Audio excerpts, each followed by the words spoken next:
Good afternoon, everybody. I've just found out that there's no pointer, so I apologise for that. Anyway, I'd like to, first of all, thank the organisers for inviting me to speak at the last moment. It's really a pleasure to be here. Now, I'm afraid today, my talk is going to actually involve a lot of science. I'm sorry about that, but I think that hopefully you'll be able to see what it takes to actually develop something from invention to actually selling it in the marketplace.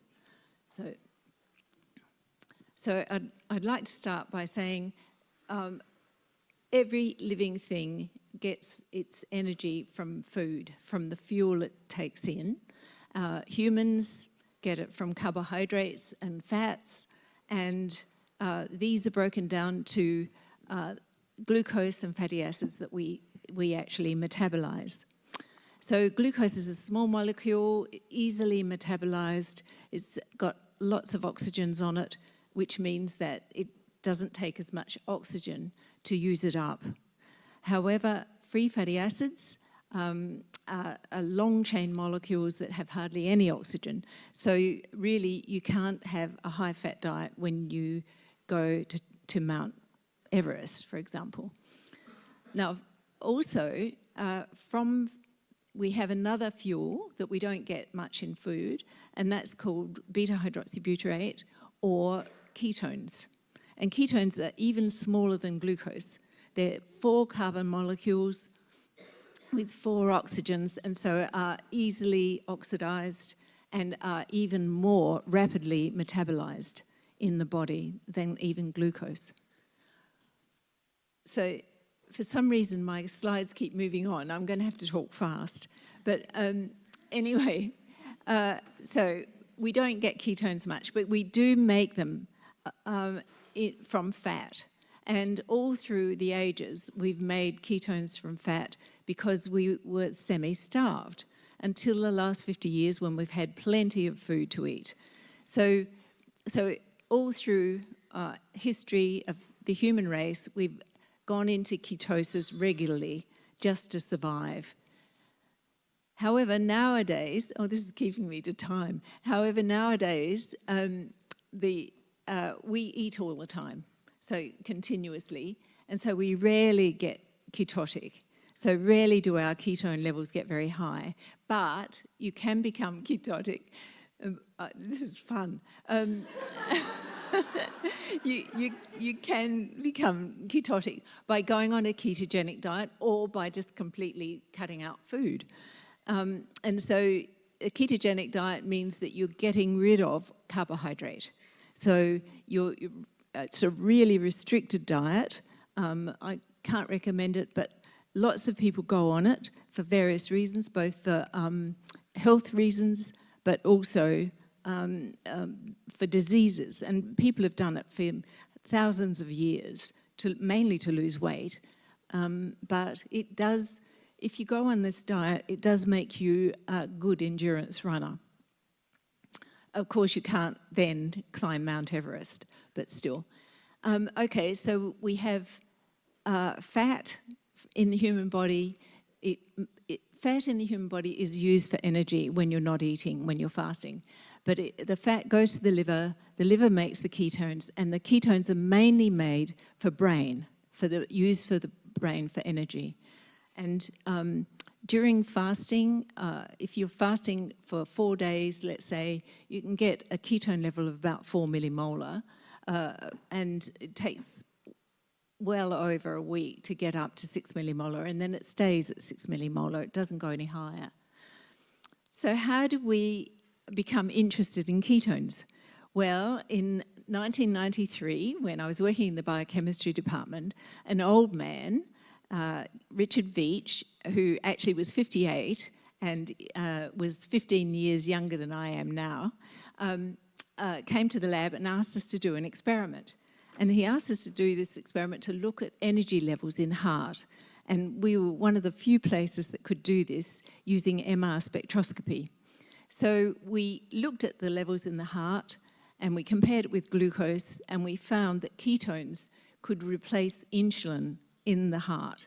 So ketones, you could be without insulin and you still would survive as long as you had ketones.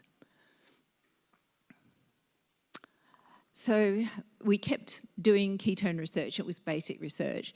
And then fast forward, 2003, and at the time the Iraqi war was on, and what was happening was that the UK and the US soldiers were being sent out into a battlefield, and after 5 days they were semi-starved. Well, after 3 days they were semi-starved, and this led to them losing cognitive function and losing the ability to exercise.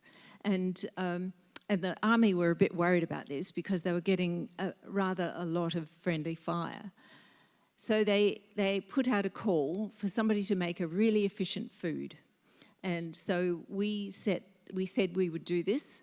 And they said, all right, we'll give you $10 million to do it, to develop a food. Now, DARPA is I mean, it really supports off-the-wall type of experiments.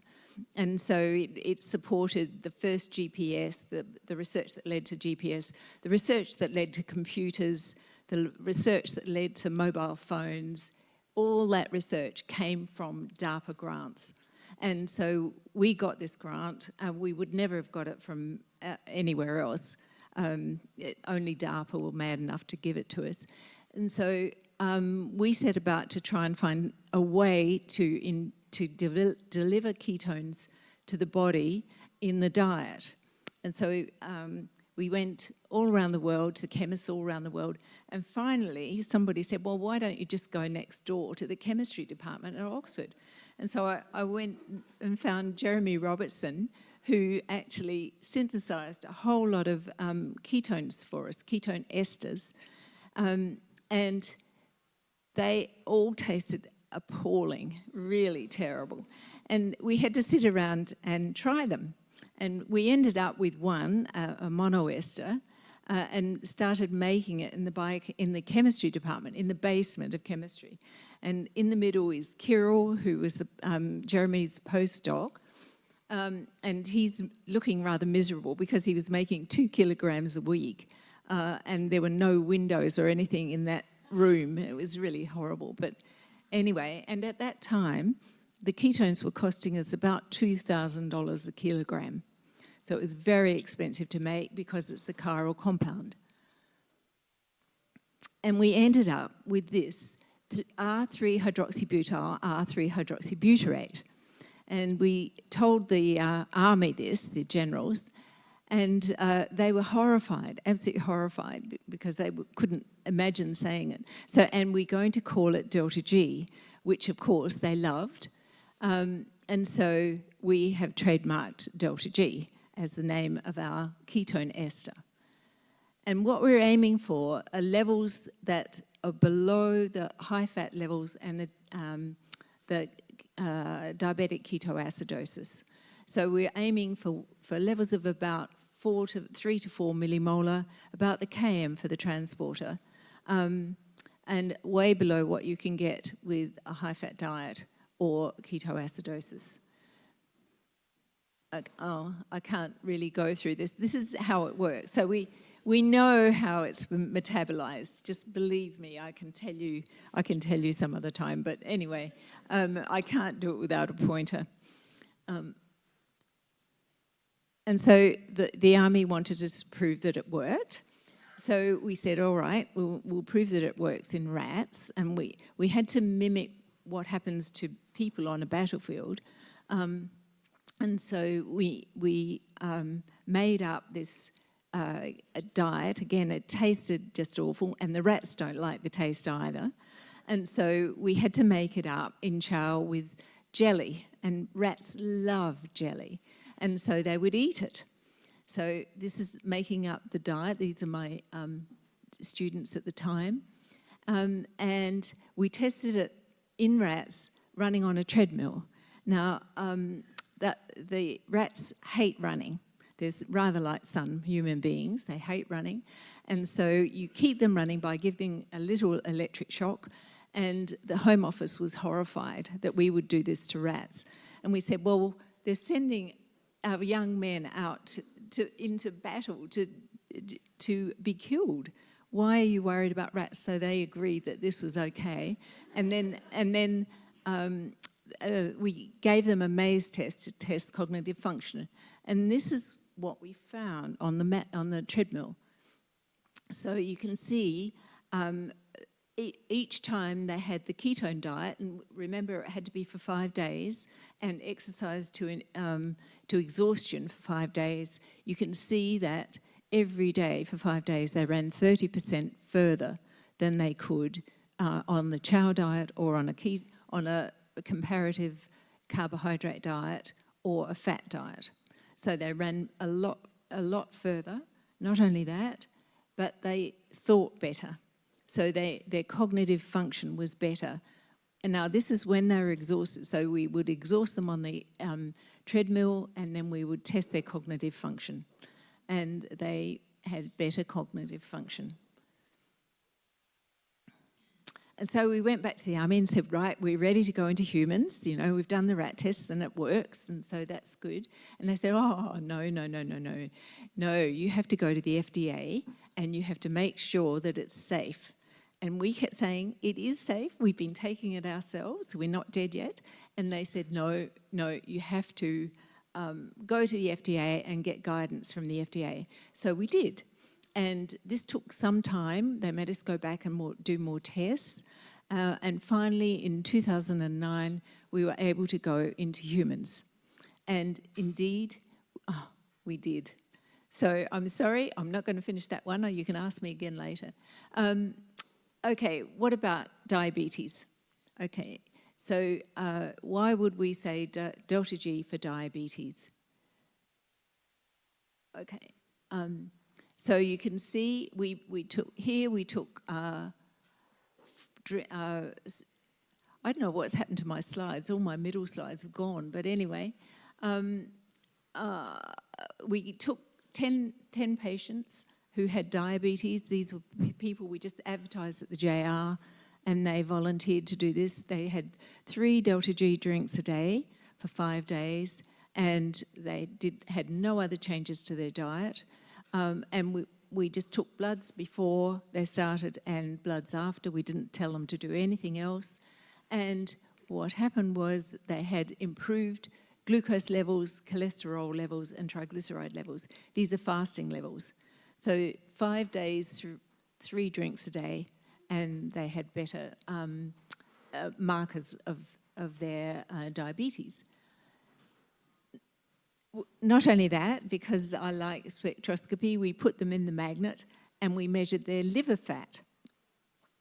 And if I had a pointer, I'd show the difference. Here is a normal liver, and here is an obese liver, and there's a big peak where there's liver fat. And liver fat is not a good thing to have, because it can eventually lead to cancer. But anyway, and what did we find with the liver fat? We found that there were 3 obese people there, and those people had a decrease of 3% in their liver fat. It went down from 17 to 14% in the 5 days of drinking 3 drinks a day. But normal liver fat, which was in the people who were not obese, just stayed normal, just low, about 2 to 3%. Okay, what about Alzheimer's? Well, Alzheimer's has been called type 3 diabetes because here you can see a normal brain, over here an Alzheimer's brain, and the Alzheimer's brain is unable to take up glucose. So the main substrate for brain is glucose, and in Alzheimer's, it just cannot be used. So we did some Alzheimer's study. Now, Alzheimer's in humans is very difficult to study.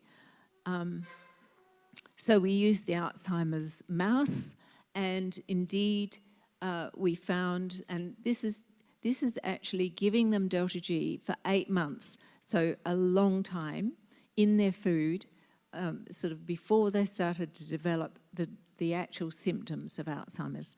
And you can see on the left-hand side, you can see what happened in mice when they didn't have DeltaG, and on the your right-hand side, you can see what happened when they were fed DeltaG. So they had a lot less amyloid and tau in the brain. But also we found that the animals were less anxious. And so here is a maze, and the animals that were not on the DeltaG spend more time down in the closed end of the maze. But when they're on the ketone, they were much more inquisitive and went all around to different points. What about skin? Okay, so again, skin is very difficult, especially for me to study. And so we took human dermal fibroblasts and we incubated them in DeltaG. And you can see this is 10 days just incubating them, and far few of the dermal cells died if they were incubated in DeltaG. But not only that, if we irradiated them with UV, depending on the dose of UV, at the higher doses, you can see that the cells lived longer, or more cells lived, and it didn't matter whether you gave the DeltaG before or after UV. So what about other forms of radiation? Well, again, here, gamma radiation, again, the ketone protected from gamma radiation. This is in human osteoblasts. And it also protected against proton radiation. So, and you can see it prevented or decreased chromosomal damage, and these are in bone marrow cells. Okay, so why would you go on a ketogenic diet if you had DeltaG? Well, for a start, the reason that we had really developed it was for the diseases that you can see listed here for which the ketogenic diet is used. So, but the ketogenic diet is actually quite good for type 2 diabetes and other things as well. But having a drink and a balanced diet is actually better. So what's the difference between endogenous and exogenous ketones? Well, in the top you can see endogenous ketones means you make it yourself and you make it in liver. So you mobilize fat, the free fatty acids cause an increase in uncoupling proteins. And so you're a lot less efficient with endogenous ketosis. Whereas with the exogenous, meaning a drink, the drink breaks down to butane-diol and beta-hydroxybutyrate. It's very frustrating now. So it's used. It's a signaling molecule as well as an energy source, and it acts on the nicotinic acid receptors, which is and nicotinic acid is vitamin B3. So, okay, what about age-related diseases? At the moment, if you do a search on clinicaltrials.gov, you'll find at least 60 trials being run on, and if you just do a search term with ketone ester, you will see 60 studies currently being run. And these are to do mostly on heart failure, 13 on heart failure. But there are also some on Alzheimer's, 4 on Alzheimer's, 2 on aging, and miscellaneous means there's only 1 being done. And so miscellaneous includes ALS, COVID, there's a COVID study being done. So quite a few studies are being done quite independently of us. So we'll just see what the results are. However, there are about 40 papers published, or 40 to 50 now, papers published just on DeltaG alone. So there are lots of studies out there. So since 2003, which is a long time ago for most of you, I'm sure, not for me, but we've got a ketone ester that can be taken as a drink. It does break down slowly in the body to provide a sustained release of beta-hydroxybutyrate. It enhances physical performance, and cognitive function, and that's it, I'm afraid. Sorry about that.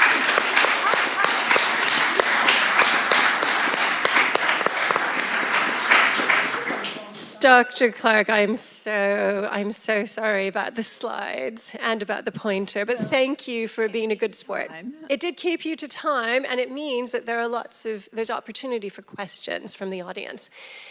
Who has questions to Professor Clarke? All the way at the top. Okay, let's see if I can run this up to you.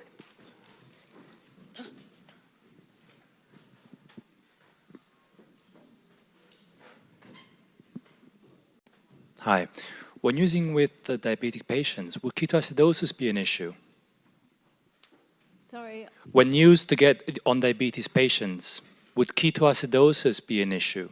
Given that glucose levels will be high, adding ketones to them, would that lead to ketoacidosis? You wouldn't give it to somebody who was in ketoacidosis at all. No. You give them insulin. So you showed data with the diabetic patients? Yes. Yes? Yes. An improvement in glucose after offering Yes. keto esters. But these are type 2 diabetics. So they're nowhere near ketoacidosis. But they they wouldn't be in a ketoacidosis state, but given that they have high glucose levels and you add in the ketones, effectively you're replicating that It lowers state. the glucose levels, yes, exactly. It does. It does. And it does in type 1 diabetes as well, as long as they haven't got ketoacidosis already. So ketoacidosis, let's say it's 20 millimolar BHB. However, most diabetics are nowhere near that. So most of them are, around maybe up to 1 at the most. Okay. Thank you. No, I understand, of course. In type 1, it could happen on its own. My question was that, are we not replicating it in type 2 diabetics by adding the ketones? No. Next question, if you could just move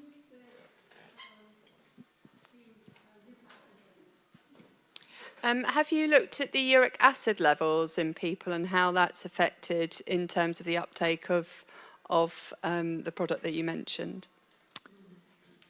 The uric acid levels are normal and stay normal. Why would you think that they would change? I'm just curious as to what the start state was from a uric acid perspective, because obviously that's a precursor for diabetes, or the risk of diabetes based on the level of uric acid that you have in your system, often influenced by the quantity of glucose you consume. So I'm just wondering whether there's any change in how it performs in the context of uric acid itself. No, I must say that we've never seen anybody with high uric acid. Okay, thank you. to the gentleman in the back with the white shirt. Hi, thanks for the time. Just wondering what some of the side effects are to DeltaG now that it's being commercialized. Yeah, thanks. Yeah, side effects. The worst thing about it is the taste. It's just awful. But people do drink it, and they drink it because it makes them feel better. So and noticeably better. So they still drink it, even though it tastes terrible. A bad thing about it is the cost. So it's really expensive because it's a chiral molecule, and we made sure that we stuck to the 1 beta-hydroxybutyrate that we've got in the body. So we don't use a racemic, which would be a lot cheaper, because nobody knows what happens to the S form of beta-hydroxybutyrate. So we haven't seen any side effects at all, but it's because we're staying down where you would take 4 days of a total fast to get to that level, and the body is, it always has ketones in it, and we're just reproducing what would happen if we were, a hunter-gatherer or something. Any other questions?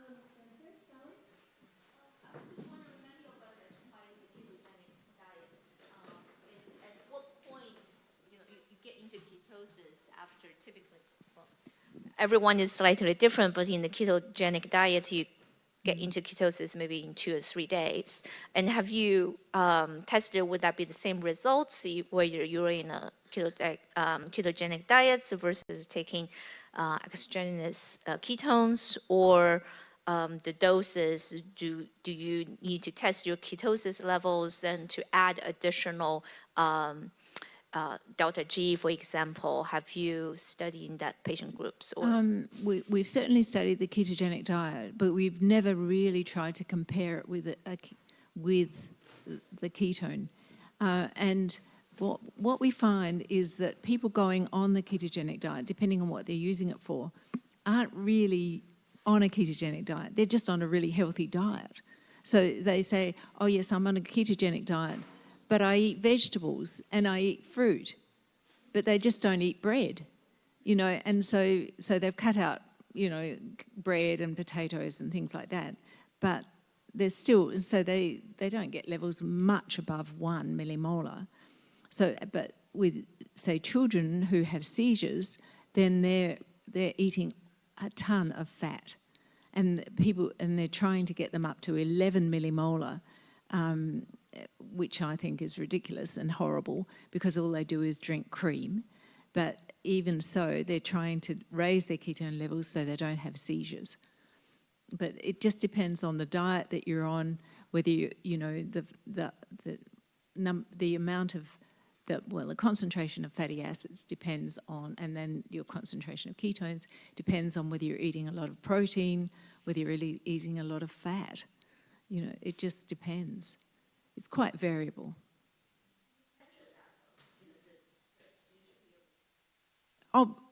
Well, you can measure it, and we certainly encourage people to measure so that they know what levels that they need to reach. Usually it's pretty related to body weight. So 0.5 gram per kilogram will get you around 3 millimolar. Yeah. Mm-hmm.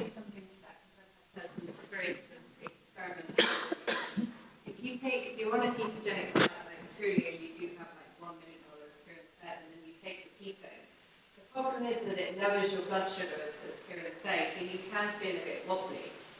One of the things that I learned is that taking the ketonetic, taking it with some carbohydrate, actually improves how it works in the body in terms of. I don't know if we talked much about this before. When I first started using this ketone when I was an athlete, I was like, how did I not find out about this earlier? Literally, it's free fuel. Like your perception of effort decreases like 100%. It's extraordinary. You literally keep going. Like the rats on the treadmill being shot.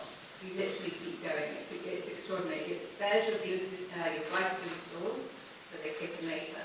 But for people that aren't athletic, you know, these are the Tour de France teams at 50,000 pounds or anything, they're that effective. They kind of keep them under the radar, but 25 did use them. But, you know, from a cognitive performance, like if I'm on a day like this, I've had almost a bottle today with Kieran.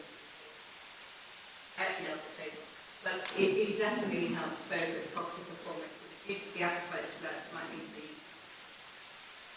If you're on a ketogenic diet and you have it, you actually feel a bit wobbly, so I don't recommend it.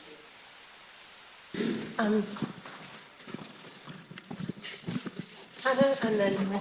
So what would be the long-term effects of taking this? So if people get hooked to these things because they love the performance it gives them and the idea of having this healthy stuff, what happens if you take it 20 years in a row? Well, as far as we know, nothing. So, of course, we can only go on the animal studies, and the animals are perfectly fine. We haven't had it for 20 years yet, but soon there will be people who have had it for 20 years. So we'll see. But it's exactly what we have in the body, so I can't see that it should have much effect. By extension, my question would be, is more better? No, No. And how do you, and if that's the case, how with supplements, for instance, it's very difficult to correlate the amount from in vivo studies to humans. How do you marry that up, and how have you done that in terms of commercializing? Yes, we have. So, so the sweet spot. So as Tamsin has said, the sweet spot is around 3 millimolar, and you can measure it just with a finger prick measurement. And in fact, we do sell ketone meters and so that people can monitor themselves. Once you get above 3, much above 3, then you can't metabolize it because you need glucose and it inhibits glycolysis. And so everything that we eat interacts with everything else we eat, so that nothing it's not 3 different tubes going down through. It's it all interacts and they all inhibit each other, or so that you just cannot have it without sort of knowing how it interacts with the other substrates.